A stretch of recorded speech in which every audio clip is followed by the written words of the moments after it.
बच्चों, कैसे हैं आप सभी? मैं आशा करती हूँ आप सभी लोग स्वस्थ एवं प्रसन्न होंगे।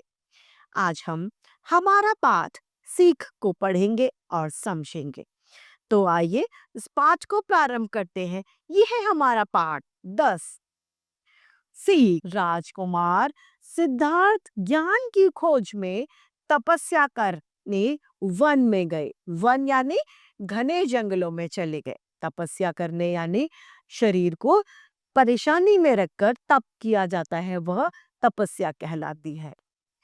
तपस्या करते हुए उन्हें बहुत दिन हो गए, परंतु वे ज्ञान को नहीं खोज पाए, मतलब उन्हें ज्ञान हासिल नहीं हो पाया। हार कर वे वापस चले आए। चलते चलते थक कर राजकुमार एक नदी के किनारे पर बैठ गए। जब थकान हो गई तो वो नदी के किनारे पर विश्राम करने के लिए बैठ जाते हैं। वे देखते हैं कि एक गिलहरी बार बार पानी में जाती है, अपनी पूंछ को डुबाती है और बाहर आकर पूंछ झटक कर पानी निकाल देती है। क्या करती है? गिलहरी पानी में जाती है, अपनी पूंछ को डुबाती है, पूंछ गीली करके वापस बाहर आ जाती है और पानी को अपने से साफ कर लेती है। वो बार बार इसी क्रिया को कर रही होती है। वे बहुत देर तक उसे देखते ही रहे। फिर उससे पूछा, उनसे रहा नहीं गया।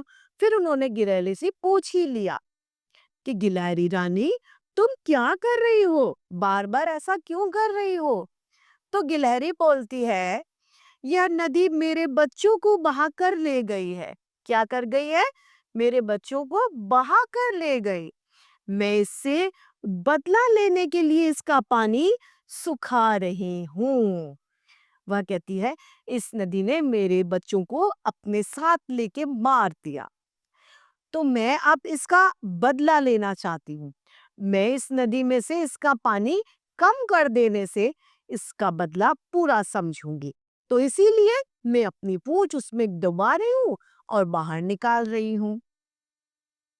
पर इसमें तो बहुत सारा समय लगेगा, राजकुमार कहते हैं। तो वो कहती है, तुम तो एक बार में कम पानी निकालती हो, सिद्धार्थ ने कहा।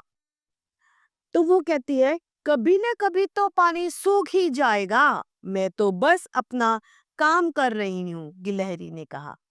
जब उसे सिद्धार्थ ने कहा कि तुम्हारा तो ऐसे बहुत समय लगेगा ऐसा करने में, तो गिलहरी कहती है, समय जरूर लगेगा, लेकिन कभी ना कभी तो ऐसा होगा, इसीलिए बार बार मैं अपने कार्य को किए ही जा रही हूँ।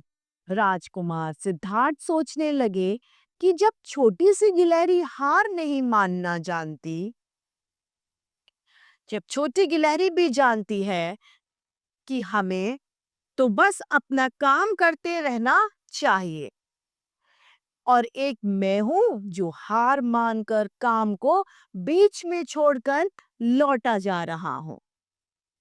वे फिर वन की ओर चल दिए, यानी उन्हें फिर से ये लगा कि मैं कार्य को अधूरा नहीं छोड़ सकता, और वह फिर से जंगल में जाने लग गए। उन्होंने अपनी तपस्या पूरी की और उन्हें सच्चा ज्ञान भी मिल गया। बाद में वे महात्मा बुद्ध कहलाए। कौन? सिद्धार्थ। वे जब तपस्या करके महान व्यक्ति बन गए तो वे महात्मा बुद्ध के रूप में जगत प्रसिद्ध हो गए।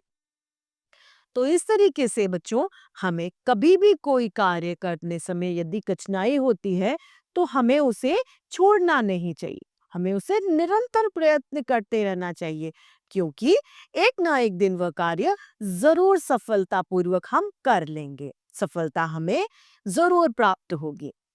इसीलिए कहते हैं ना, करत करत अभ्यास ते जड़मत होत सुजान। अभ्यास करने से कोई भी चीज कंठस्थ हो जाती है। तो इस तरीके से हमारी ये छोटी सी कहानी समाप्त होती है। मैं आशा करती हूँ आप सभी लोगों को यह पाठ भली भांति रूप से समझ में आया होगा। आज के लिए इतना ही, फिर मिलते हैं। धन्यवाद।